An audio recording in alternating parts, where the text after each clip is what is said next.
अध्याय 7। सबक 6। सीखने के लिए काम करें, पैसे के लिए काम न करें। 1995 में मैंने सिंगापुर के एक अखबार में इंटरव्यू दिया। युवा महिला रिपोर्टर समय पर आ गई और इंटरव्यू तत्काल शुरू हो गया। हम एक आलीशान होटल की लॉबी में कॉफी की चुस्कियां लगा रहे थे और मेरी सिंगापुर यात्रा के उद्देश्य पर चर्चा कर रहे थे। मैं प्लेटफॉर्म पर जिग जिगलर के साथ बैठने वाला था। वे प्रेरणा पर चर्चा करने वाले थे और मैं अमीरों के रहस्य पर बोलने वाला था। एक दिन में भी आपकी तरह बेस्ट सेलिंग लेखक बनना चाहती हूं, उस महिला ने कहा। मैंने उसके कई लेख पढ़े थे और मैं उनसे प्रभावित हुआ था। उसकी लेखन शैली दमदार और स्पष्ट थी। उसके लेखों में पाठकों की रुचि जगाने की क्षमता थी। आपकी शैली बहुत बढ़िया है, मैंने जवाब में कहा। कौन सी चीज आपको अपने सपनों को हकीकत में बदलने से रोक रही है? मेरा काम कहीं का कहीं जाता है, उसने शांतिपूर्वक कहा। हर आदमी कहता है कि मेरे उपन्यास बढ़िया हैं, परंतु कुछ नहीं होता। इसलिए मैं अखबार के लिए काम कर रही हूं। कम से कम इससे मेरा खर्च तो चल जाता है। क्या आप इस बारे में कोई सुझाव देना चाहेंगे? ही बिल्कुल, मैंने उत्साह से कहा। सिंगापुर में मेरा दोस्त है। वह एक स्कूल चलाता है जहां लोगों को बिक्री संबंधी प्रशिक्षण दिया जाता है। वह सिंगापुर में कई चोटी के कॉरपोरेशंस के लिए सेल्स ट्रेनिंग कोर्स चलाता है और मैं समझता हूं कि उसके कोर्स में शामिल होने से आपका करियर बहुत ज्यादा विकसित हो जाएगा। उसका शरीर सख्त हो गया। आप यह कहना चाहते हैं कि बिक्री सीखने के लिए मुझे स्कूल जाना पड़ेगा? मैंने सहमति में सिर हिलाया। क्या आप सचमुच ऐसा कह रहे हैं या मजाक कर रहे हैं? एक बार फिर मैंने सहमति में सिर हिलाया। इसमें गलत ही क्या है? मैं अब अपने शब्द वापस लेना चाहता था।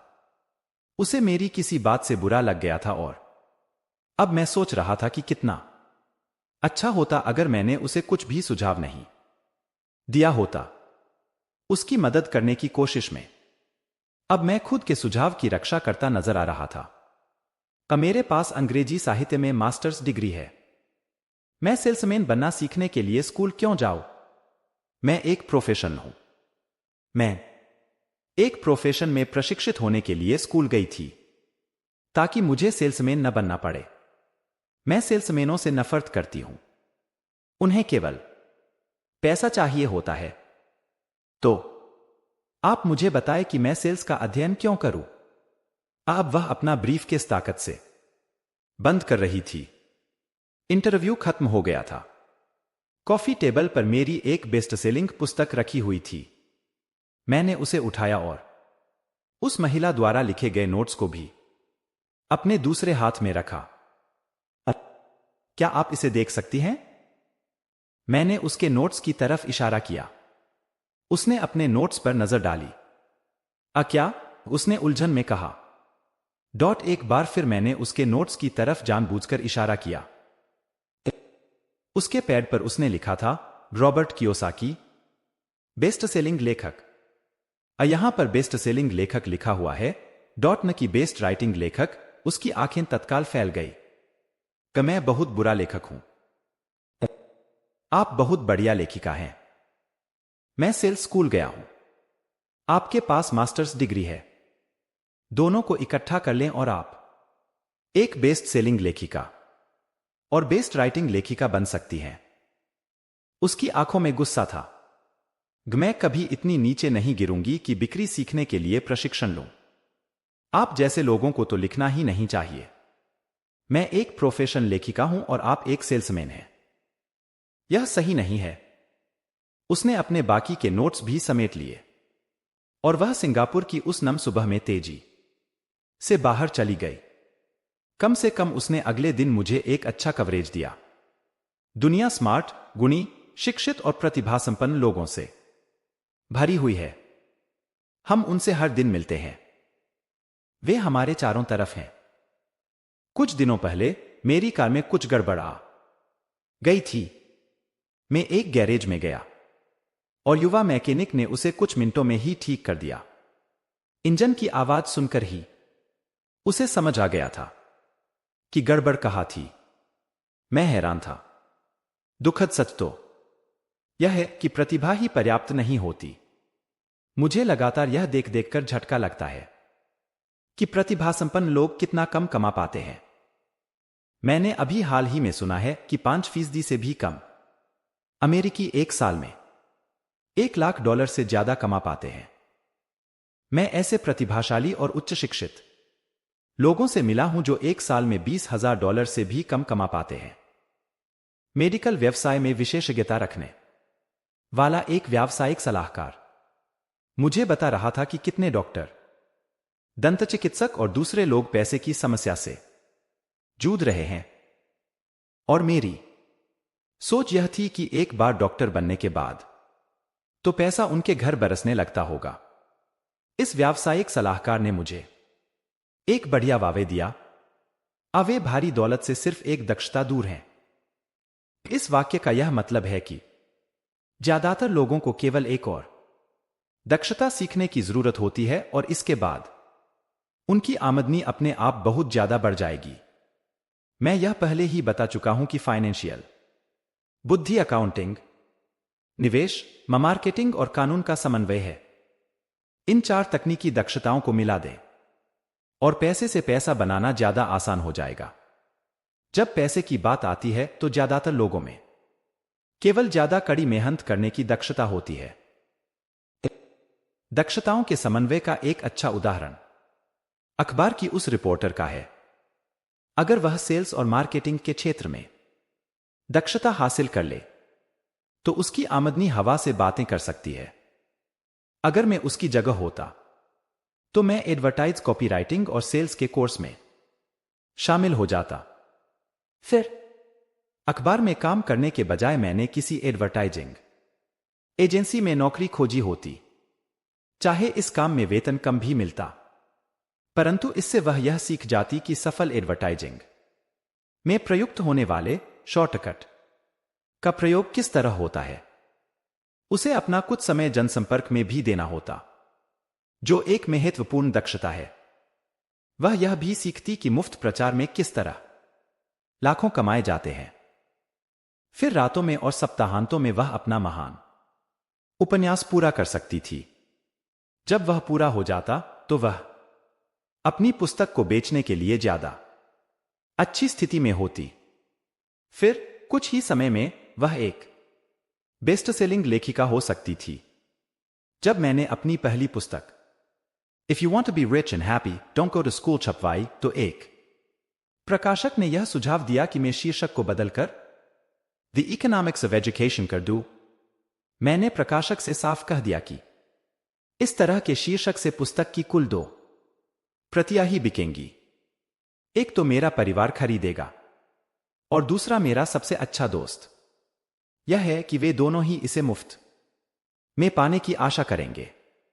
If you want to be rich and happy don't go to school शीर्षक को जानबूझकर चुटीला बनाया गया था, क्योंकि मैं जानता था कि ऐसा करने से इसे अत्यधिक प्रचार मिल जाएगा। मैं शिक्षा का समर्थक हूं और शिक्षा के सुधार में विश्वास करता हूं। अन्यथा मैं अपने पुरातनपंथी शिक्षा तंत्र को बदलने की बार बार मांग क्यों करता। इसलिए मैंने एक ऐसा टाइटल चुना जो टीवी और रेडियो शो पर ज्यादा प्रचारित हो सकता था, सिर्फ इसलिए क्योंकि विवादास्पद होने से नहीं डरता। कई लोगों का विचार था कि मैं कोई फ्रूट केक था, परंतु पुस्तक बिकी और बहुत बिकी। जब मैं यूएस मर्चेंट मरीन एकेडमी से 1969 में ग्रेजुएट हुआ तो मेरे पढ़े लिखे डैडी खुश हुए। स्टैंडर्ड ऑयल ऑफ कैलिफोर्निया ने मुझे अपने ऑयल टैंकर फ्लीट में काम दे दिया। मैं थर्ड मेट था और हालांकि मेरी तनख्वाह मेरे सहपाठियों की तुलना में कम थी, परंतु कॉलेज के बाद पहले काम के हिसाब से ठीक थी। मेरी शुरुआती तनख्वाह $42,000 प्रति वर्ष थी, जिसमें ओवरटाइम भी शामिल था और मुझे केवल 7 महीने काम करना पड़ता था। बाकी के 5 महीने मेरी छुट्टियों होती थीं। अगर मैं चाहता तो मैं एक सहायक शिपिंग कंपनी के साथ वियतनाम जा सकता था और अपनी 5 महीनों की छुट्टियों के बदले में अपनी तनख्वाह दुगनी कर सकता था। मेरे सामने एक बहुत बढ़िया करियर था, परंतु मैंने 6 महीने बाद ही इस्तीफा दे दिया और मरीन कॉर्प्स में भर्ती हो गया ताकि मैं हवाई जहाज उड़ाना सीख सकूं। मेरे पढ़े लिखे डैडी का दिल टूट गया। अमीर डैडी ने मुझे बधाइयां दी। स्कूल और नौकरी में विशेषज्ञता का विचार एक लोकप्रिय विचार है, यानी कि ज्यादा धन कमाने के लिए या प्रमोशन हासिल करने के लिए आपको विशेषज्ञता हासिल करने की जरूरत है। इसीलिए मेडिकल डॉक्टर्स तत्काल बाल रोग विशेषज्ञ या अस्थि रोग विशेषज्ञ जैसी विशेषज्ञता हासिल करने में जुट जाते हैं।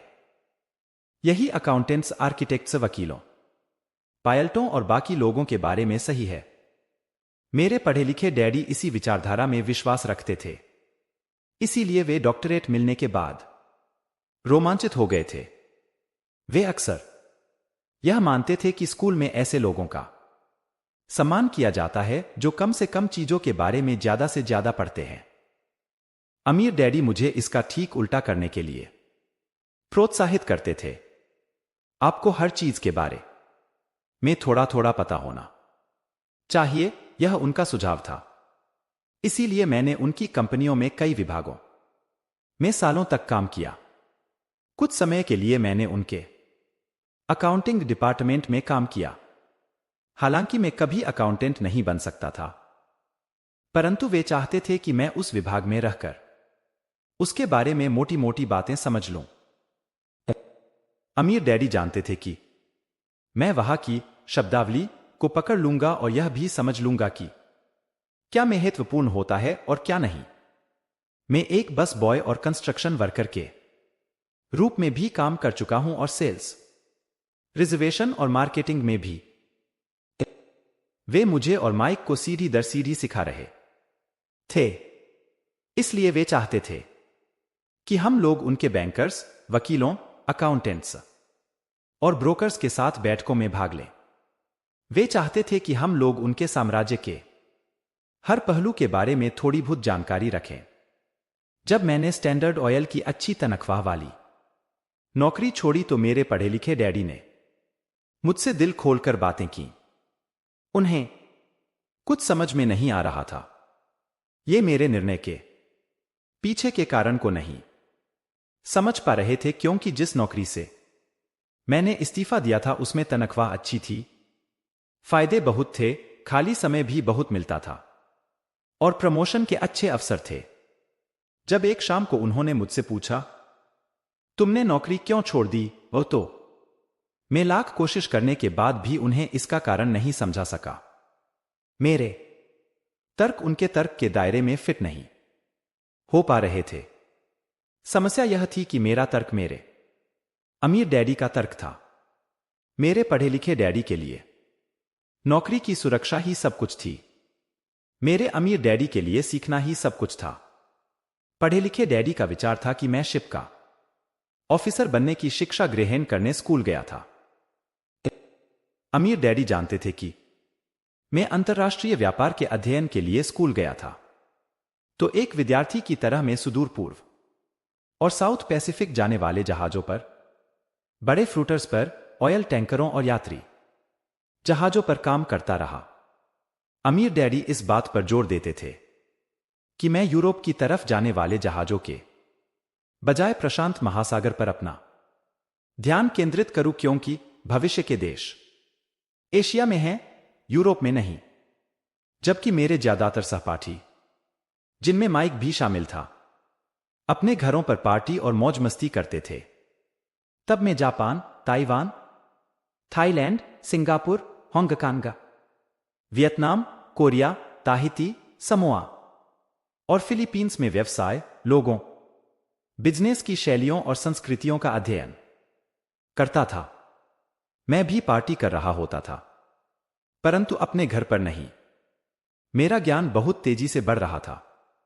पढ़े लिखे डैडी कभी नहीं समझ सके कि मैंने यह नौकरी क्यों छोड़ी और इसके बाद मरीन कॉर्प्स में क्यों शामिल हुआ। मैंने उन्हें बता दिया कि मैं जहाज उड़ाना सीखना चाहता हूं, परंतु मैं वास्तव में दूप का नेता बनना सीखना चाहता था। अमीर डैडी ने मुझे बता रखा था कि कंपनी चलाने का सबसे कठिन काम था लोगों से काम लेना। उन्होंने 3 साल तक सेना में काम किया था। मेरे पढ़े लिखे डैडी ने कभी ऐसा नहीं किया था। अमीर डैडी ने मुझे बताया कि खतरनाक परिस्थितियों में किस तरह लोगों का नेतृत्व